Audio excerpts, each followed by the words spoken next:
Hi everyone, welcome back to my channel. और आज का जो हमारा टॉपिक रहने वाला है वो रहने वाला है इस चीज़ पे कि आने वाले सीटेट एग्जाम जो कि सितंबर 2026 को 6 सितंबर 2026 को शेड्यूल किया गया है, तो उस एग्जाम को अगर हम first time as a beginner appear कर रहे हैं तो उस एग्जाम को हम कैसे क्लियर करें।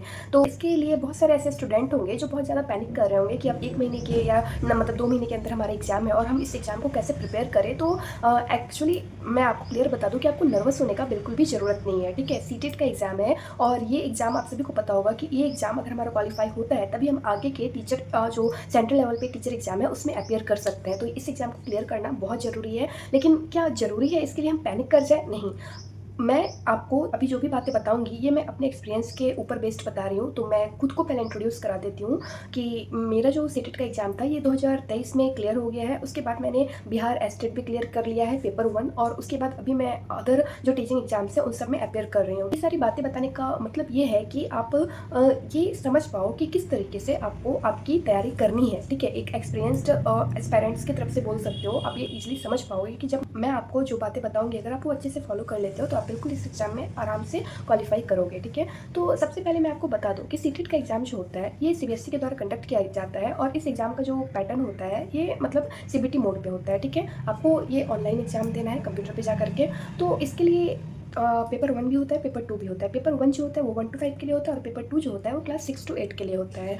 तो पेपर 1 जो होता है उसमें बेसिकली हमारा 5 सब्जेक्ट होता है, हिंदी, इंग्लिश, मैथ्स और जो आपका ईवीएस वगैरह है और सीडीपी है। ठीक है, और ये सभी जो होते हैं वो 30-30 मार्क्स के होते हैं। लेकिन आजकल और पेपर 2 में जो होता है वो रहता है हिंदी, इंग्लिश, मैथ्स और साइंस। ठीक है, और उसके बाद आपका आता है सीडीपी। ठीक है, तो आजकल का जो हिसाब है उस हिसाब से अगर देखा जाए तो जितना भी हमारा जो एग्जाम होता है वो बेस्ड हो गया है असर्शन और रीजनिंग वाले क्वेश्चन पे। ठीक है, मतलब कि कॉन्सेप्चुअल बेस्ड क्वेश्चन हो गया है। आप सिर्फ ऊपर ऊपर टिक मार के नहीं आ सकते हो, आपको थॉरोली मतलब उनका कॉन्सेप्ट समझना पड़ेगा, तभी जाकर के आप सोच सकते हो कि इस क्वेश्चन का क्या आंसर होगा। ठीक है, तो इसके लिए क्या करना है वो आपको डायरेक्टली बताती हूँ। तो सबसे पहले अगर आप कोई ऐसे स्टूडेंट हो जिनकी पढ़ाई काफ़ी साल पहले छूट गई है, ठीक है, बहुत साल पहले अगर आपने अपनी पढ़ाई छोड़ दी और वापस से आपने रिस्टार्ट किया है, तो मैं आपको बताऊंगी कि फिर आपको थोड़ा सा एफर्ट करने का जरूरत है। ठीक है, आप अरिहंत का अगर आप 1 to 5 के लिए अपेयर कर रहे हो और अगर आप 6 to 8 के लिए अपेयर कर रहे हो तो आप अरिहंत का जो समरी बुक आता है ना, क्लास 6, क्लास 7, क्लास 8 ऐसे करके, या फिर जो अगर 1 to 5 के लिए अपेयर कर रहे हो तो जो मतलब सब्जेक्ट वाइज जो समरी बुक आता है ना, आप एक बार उसको अच्छे से गो थ्रू कर लो। ठीक है, अगर आपने पढ़ाई बहुत टाइम पहले छोड़ रखी है तो मैं आपके लिए बता रही हूँ कि आप उसको अच्छे से गो थ्रू कर लो। और गो थ्रू करके उसके बाद जितना भी होगा आप टेक्स्ट बुक या फिर कोई भी अगर आपके पास नॉर्मल बुक है या फिर कोई भी ऐप है तो जो कि रेलिवेंट है, एग्जाम रेलिवेंट है, तो आप उसको क्या करो, प्रैक्टिस करते रहो। ठीक है, एक बात याद रखना कि पढ़ने से ज़्यादा प्रैक्टिस इंपॉर्टेंट होता है कॉम्पिटेटिव एग्जाम में। कॉम्पिटेटिव एग्जाम में सिर्फ आपकी थ्योरी काम नहीं आएगी, थ्योरी को आप किस तरीके से क्वेश्चन उससे बनाया जा रहा है, जब तक आप उसे प्रैक्टिस नहीं करोगे तब तक आप आगे नहीं बढ़ पाओगे। तो ये बातें हुई। अब क्या आपको तैयारी करने के लिए कोई मतलब कि कोई जैसे कि कुछ ऐप्स परचेज़ करना पड़ेगा या फिर कोई कोर्स परचेज़ करना पड़ेगा? तो मैं आपको सिंसियरली बता रही हूँ कि मैंने किसी भी वन डे एग्जाम के लिए कोई भी ऐप परचेज़ नहीं किया है। ठीक है, कोई भी जगह पे कोर्स परचेज़ नहीं किया है। मैं बस आँख बंद करके मैंने सीटेट के लिए सबसे पहले मैंने हिमांशी मैम को फॉलो किया था। मैंने उनकी सारी सीडीपी की प्लेलिस्ट अच्छे से गो थ्रू कर ली थी। सीडीपी सीटेट में बहुत इंपॉर्टेंट रोल प्ले करता है। ठीक है, अगर आप बच्चों की मानसिकता को समझ जाते हो तो समझो कि आपका सीटेट जैसा जो पेपर होता है वो आराम से क्वालिफाई हो जाएगा। ठीक है, तो मैंने सीडीपी को बहुत स्ट्रॉन्ग किया था। मैंने हिमांशी मैम का जो क्लास चलता था मैं उस क्लास को डेली, एग्जैक्ट मुझे अभी टाइम याद नहीं है, 8 बजे शायद चलता था, तो मैं उस क्लास को डेली चाहे कुछ भी हो मैं सब काम छोड़ के 8 बजे डेली उनकी क्लास को करने बैठ जाती थी। और मैंने रेगुलर उनकी क्लास को किया है और इसलिए मैं कह सकती हूँ कि जो भी ऐसा एग्जाम होता है जहाँ पे कि सीडीपी बेस्ड क्वेश्चन रहता है तो मेरा अच्छा खासा क्लियर हो, मतलब सारा कुछ मेरा अच्छे से एग्जाम वो मतलब मैं कर लेती हूँ। ठीक, उसके बाद फिर मैंने हिमांशी मैम के बाद जब मैंने उनका सारा वीडियोज़ वगैरह देख लिया उसके बाद जब मैं उनको छोड़ी तो मैंने सचिन सर को पकड़ा। ठीक है, और सचिन सर को आज तक भी मैं जितने भी क्लासेस देखती हूँ मैं सचिन सर की क्लासेस देखती हूँ। तो अगर आप ऐसे स्टूडेंट हो जो कि प्रिपरेशन करते आ रहे हो और अभी आपने हाल फिलहाल में बीएड क्वालिफाई किया है और आप सीटेट में अपेयर होने जा रहे हो, तो आप कुछ मत करो, आप बस आंख बंद करके सचिन सर या फिर हिमांशी मैम जो भी हैं, जिनको भी आप मतलब आपको जो टीचर एक अच्छे लगते हैं, एक टीचर। ठीक है, हर टीचर के पीछे मत भागना क्योंकि सारे ही टीचर सेम ही पढ़ाते हैं, बस सबका पढ़ाने का तरीका अलग होता है। तो कोई भी एक टीचर को पकड़ो और उनके सारे वीडियो को, मतलब अगर उन्होंने 100 वीडियो भी अपलोड करके रखा है तो आप पहले 1.5 की स्पीड पे, उसके बाद 2x की स्पीड पे सारा 100 का 100 वीडियो आप गो थ्रू कर लो, ठीक है। और मैं डेफिनेटली 110% कह सकती हूँ, जब आप ये सारे वीडियो को गो थ्रू करते जाओगे और साथ ही साथ आप हर दिन एक मॉक लगाते जाओगे तो आपका एग्जाम डेफिनेटली क्लियर होना है, ठीक है। आप लिख करके ले लो, आपका एग्जाम डेफिनेटली क्लियर होगा अगर आप सारे वीडियो को गो थ्रू कर लोगे। मतलब प्लेलिस्ट जो है उनका, जैसे मान लो सीटेट 2026 का उनका प्लेलिस्ट है सितंबर 2026 का, तो वो सारा आप देख लो, ठीक है, 1 से 2 बार। अभी आपको काफ़ी टाइम है, आपको डेली बस मतलब वीडियो ऑन करके डेली बस देखना है और क्वेश्चन देखते जाना है कि वो किस तरीके से समझा रहे हैं, ठीक है। तो अगर आप ऐसा कर लेते हो और साथ ही साथ आप डेली मॉक लगाते हो, एक मॉक फिक्स कर लो। अगर आप डेली नहीं लगा सकते हो तो 3 डेज या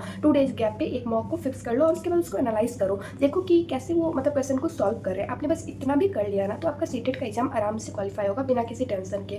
लेकिन फिर भी आपको लग रहा है कि नहीं, मैंने पढ़ाई तो किया पर मुझे कॉन्सेप्ट रिवीजन का थोड़ा और ज़रूरत है कि मैं थ्योरेटिकली चीज़ों को समझ पाऊँ, तो एक प्यूपिल टीचर करके एक मिस आती है। उनके 5 लाख प्लस फॉलोवर है शायद, अभी कंफर्म नहीं हूँ मैं, लेकिन फॉलोअर्स उनके अच्छे खासे हैं। वो बहुत अच्छी मैम है, वो आपको थ्योरी पार्ट जो है बहुत अच्छे से क्लियर कराएंगे, ठीक है। तो आप एक बार उनका भी वीडियो, अगर आपको लग रहा है कि नहीं मुझे थ्योरी में प्रॉब्लम आ रही है, मैं डायरेक्ट MCQ नहीं कर पा रहा हूँ, मैं हर एक क्वेश्चन में फंस जा रहा हूँ, तो आप जाओ और प्यूपिल टीचर के प्लेलिस्ट को अच्छे से गो थ्रू कर लो। ना ही आपको कोई कोर्स परचेज करने की ज़रूरत है, ना ही आपको 1000 बुक पढ़ने की ज़रूरत है, और ना ही आपको बहुत ज़्यादा डरने की ज़रूरत है। बस आपने ये 2-3 काम अगर अच्छे से कर लिया कि किसी भी एक टीचर को पकड़ो, सचिन सर या फिर हिमांशी मैम, किसी भी एक टीचर को पकड़ो, उनका सीटेट से रिलेटेड जितना भी मतलब ये आ रहा है, वीडियोज आ रहा है, आप सबको अच्छे से गो थ्रू कर लो बिना स्किप किए, ठीक है। और एकदम मतलब ऐसा डिसिप्लिन बना लो कि नहीं मुझे देखना ही है और मैं देखती ही रहूँगा। मैंने इसी तरीके से अपना CDP पार्ट बहुत अच्छा किया था, ठीक है। मैं सच में बता रही हूँ कि मैंने टाइम दिया था, जिसकी वजह से मेरा CDP वाला कोई भी एग्जाम होता है तो मुझे बिल्कुल भी डर नहीं लगता, मुझे लगता है ये एग्जाम मेरे कंट्रोल में है, ठीक है। तो CDP अपना पार्ट क्लियर कर लो। अगर आपने एक बार CDP क्लियर कर लिया तो आपका एग्जाम जो है हाफ एग्जाम आपने वैसे ही क्वालिफाई कर लिया, ठीक है। उसके बाद उन्होंने जितना भी सब्जेक्ट रिलेटेड प्लेलिस्ट डाला है उसको अच्छे से गो थ्रू कर लो, ठीक है। उसके बाद में फिर क्या करना है, आपको टेक्स्ट बुक या फिर कोई भी बुक परचेस करना है जिसमें सीटेट का मतलब क्वेश्चन रहता है, सीटेट से रिलेटेड क्वेश्चन रहता है। चाहे आप 1 to 5 के लिए प्रिपेयर करो, चाहे आप 6 to 8 के लिए प्रिपेयर कर रहे हो, अपने क्लासेस के हिसाब से देखना। मैं आपकी क्लासेस के हिसाब से बता रही हूँ। क्लास 1 to 5 का भी वीडियोज मिल जाएगा आपको, क्लास 6 to 8 का भी वीडियोज मिल जाएगा।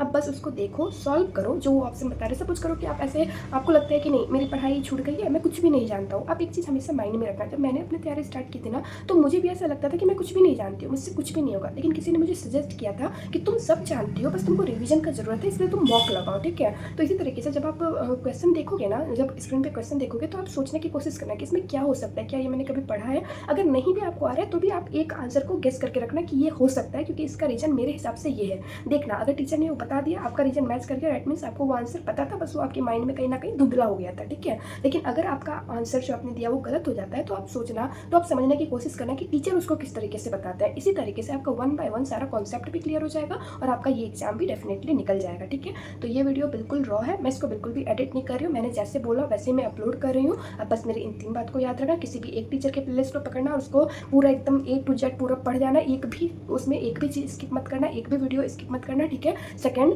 कंटिन्यूसली PYQ और मॉक लगाते जाना, PYQ और मॉक लगाते जाना, आपको कहीं और कुछ करने की जरूरत नहीं है, बस PYQ और मॉक, PYQ और मॉक, ठीक है। टेक्स्ट बुक पे बहुत ईजिली अवेलेबल हो जाएगा, इसलिए मैं आपको टेक्स्ट बुक पर रेफर कर रही हूँ, ठीक है। आपको वेट भी नहीं करना पड़ेगा, आप एक ही दिन में परचेस कर सकते हो। और थर्ड, अगर आपका थ्योरी क्लियर नहीं है, अगर आपको कहीं भी डाउट लग रहा है कि मेरा थ्योरी में मैं अटक सकती हूँ, तो आप प्यूपिल टीचर का वीडियो देख लो अच्छे से, सीटेट रिलेटेड, ठीक है। प्यूपिल टीचर का वीडियो देख लो, बस उतना, उनका वीडियोज बहुत ज़्यादा भी नहीं रहता है, उनका वीडियो देख लो, बस उतना ही सफिशिएंट है आपके थ्योरी के लिए, सीटेट के लिए, ठीक है। तो wish you all the best और पैनिक मत करना, पैनिक करोगे तो कुछ भी हासिल नहीं कर पाओगे, लेकिन अगर हिम्मत रखोगे तो सब कुछ मिलेगा, ठीक है। तो घबराना मत, wish you all the best और 1000 टीचर के पीछे मत भागना, किसी एक को फॉलो करना, ठीक है। आपका एग्जाम अच्छा रहेगा, खुद पे भरोसा रखो, बहुत अच्छा रहेगा।